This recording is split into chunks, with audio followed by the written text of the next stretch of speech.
Shalom, Bapak, Ibu, dan saudara dan saudari yang terkasih.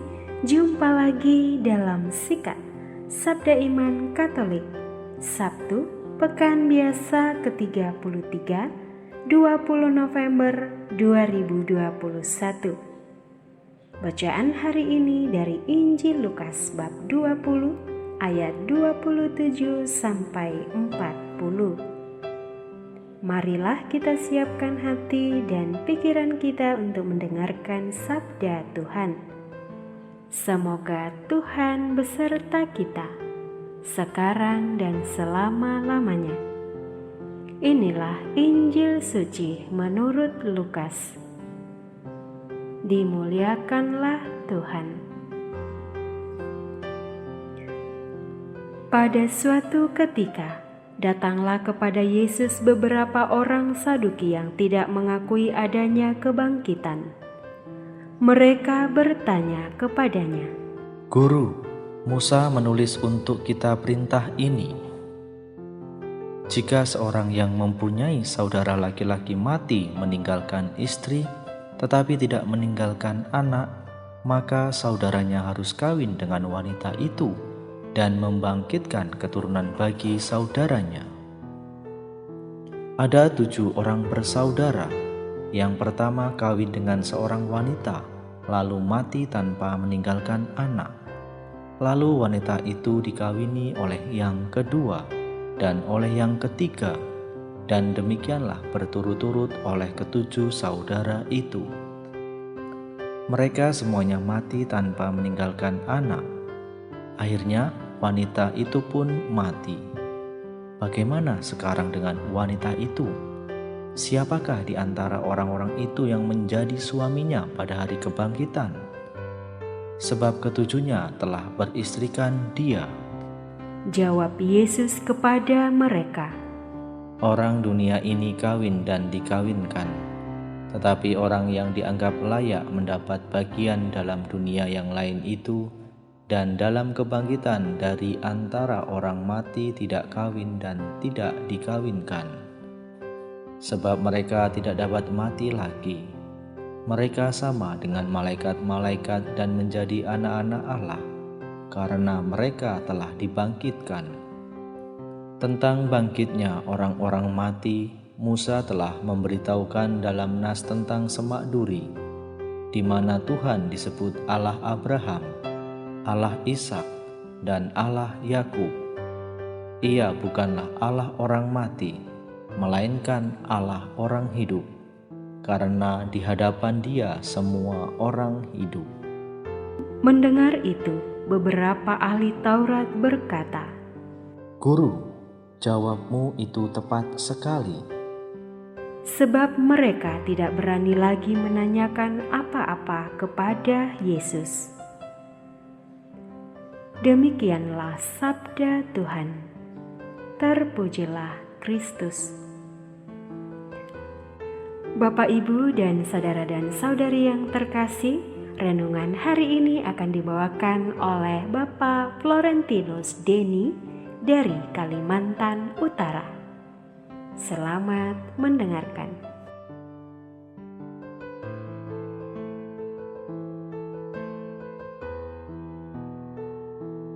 Shalom, Bapak, Ibu, Suster, Frater, saudara-saudari Sabda Iman Katolik. Pada hari ini, sesuai dengan kalender liturgi yang Gereja Katolik gunakan, maka saya mengambil tema dengan judul Orang yang Hidup dalam Kebenaran. Yang pertama kali yang harus kita ketahui dalam konteks kali ini adalah pertanyaan yang diajukan oleh orang Saduki tersebut timbul bukan karena keingintahuan. Mereka hanya ingin mendapatkan peneguhan atas kepercayaan yang mereka anut. Orang Saduki tidak mengakui adanya kebangkitan. Mereka yakin kasus yang diajukan akan membuat Yesus tidak mengakui kebangkitan orang mati. Dengan pertanyaan itu, mereka ingin Yesus melegalkan ajaran mereka. Seperti yang kita ketahui bersama, masyarakat Yahudi terbagi dalam 3 golongan. Pertama, golongan Farisi yang sangat detail dan mentaati perintah Taurat. Kedua, golongan Eseni yang mengundurkan diri dari keramaian untuk menyatukan diri dengan Allah lewat doa dan meditasi. Dan ketiga, golongan Saduki yang terkesan lebih liberal, kerap melanggar Taurat, dan tidak mempercayai kebangkitan orang mati. Yesus berkata, "Ia bukan Allah orang mati, melainkan Allah orang hidup. Sebab di hadapan Dia, semua orang pasti hidup."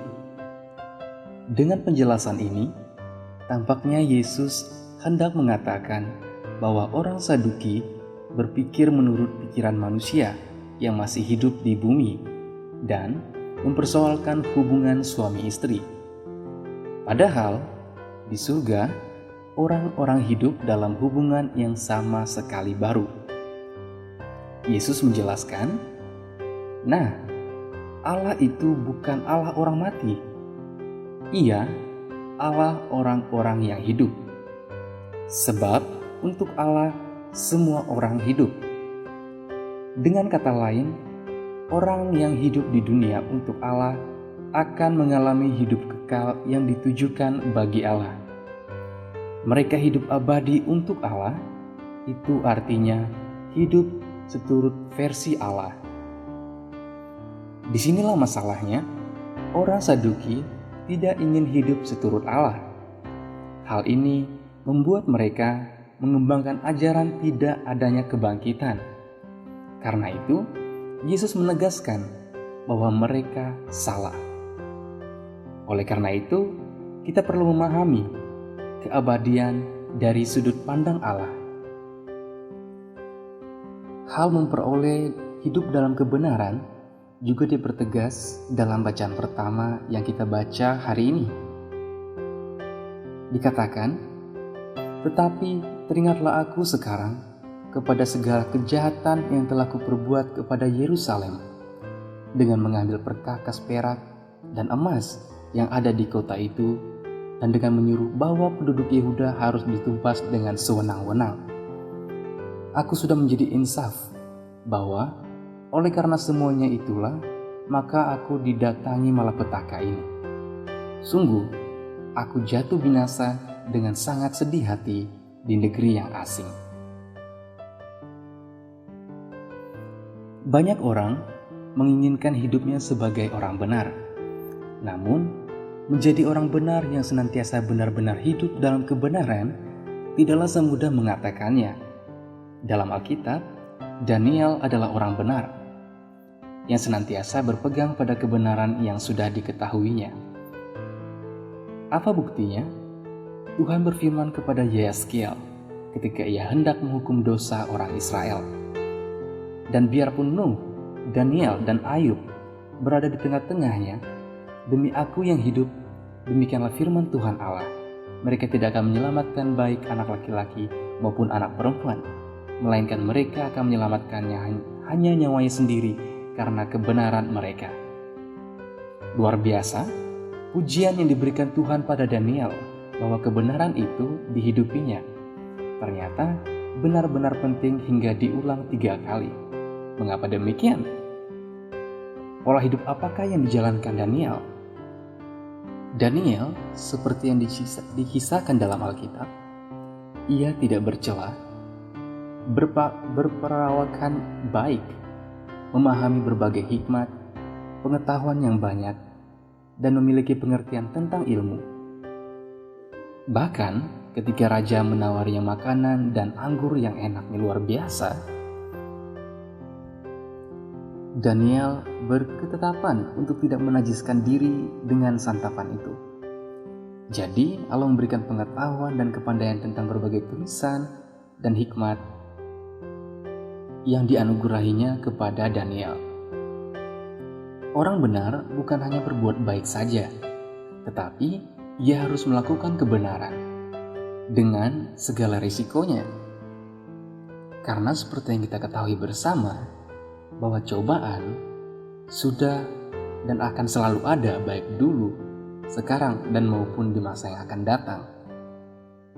Dan seperti apa usaha kita untuk mengatasi hal tersebut? Tentu saja berpatokan kepada Tuhan.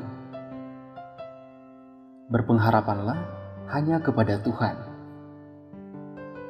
Daniel merupakan tokoh yang saya secara pribadi idolakan di dalam Alkitab.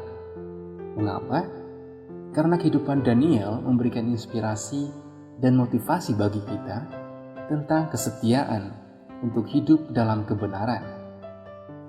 Karena kesetiaannya itulah mendapatkan pujian. Seperti dikatakan di dalam kitab Daniel bab 12 ayat 13, "Tetapi engkau pergilah sampai tiba akhir zaman, dan engkau akan beristirahat dan akan bangkit untuk mendapatkan bagianmu pada kesudahan akhir zaman nanti." Daniel adalah orang benar yang hidup dalam kebenaran.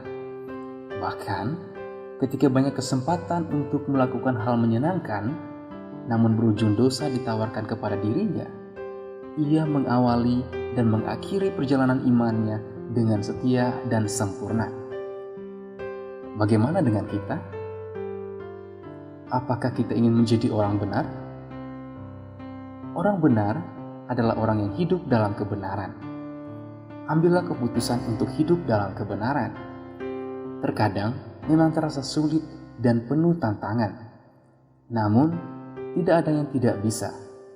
Ingat, kita melakukan segala sesuatu di dalam Yesus yang memberi kekuatan dan kasih karunia-Nya kepada kita. Tuhan memberkati kita semuanya. Amin.